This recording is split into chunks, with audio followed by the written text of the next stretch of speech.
الامريكي ليسكت افواه كل الحاقدين. صحتهم احنا ما نقدروش نحسدوهم. جا المنتخب المغربي يعتبر ذلك هذه يا خويا كما يقولوا احنا بالعاميه يلعب لعبه.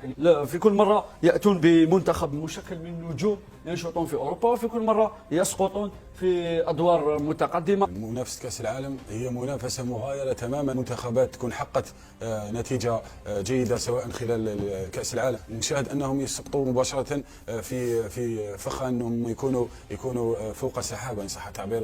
الفريق تاع المغربي راه ربما كاين، قلت راه بالك ربما خيفاني من المقابله. ستكون مأموريته صعبه وصعبه جدا. امريكا التي ستحتضن كاس العالم 2026 مناصفه مع المكسيك وكندا، هذا ايضا عامل مساعد. دونك انا باش تقول لي الفريق المغربي صح دار بون باركور، ان باركور بوزيتيف، مي لي زادفيرسير نيتي با فريمون فاموز.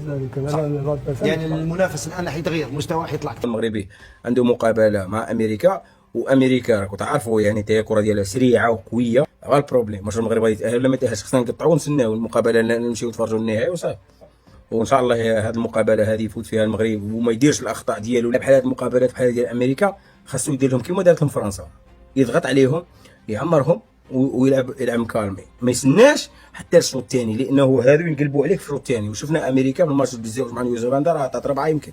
امريكا راه ماشي سهله، يعني راه فريق يعني قوي، يعني ماشي سهل. واش غانا 0-3-0. المهم ربح الدوزيام ماتش. امريكا هذه خاص الواحد يحتاط بها، يمكن 3-0 خاص يحتاط بها، وخاص يلعب سكيتي طريق بالعقليه اللي لعبوها في المقابله ديال العراق، بالدخول بالسيطره بالهجوم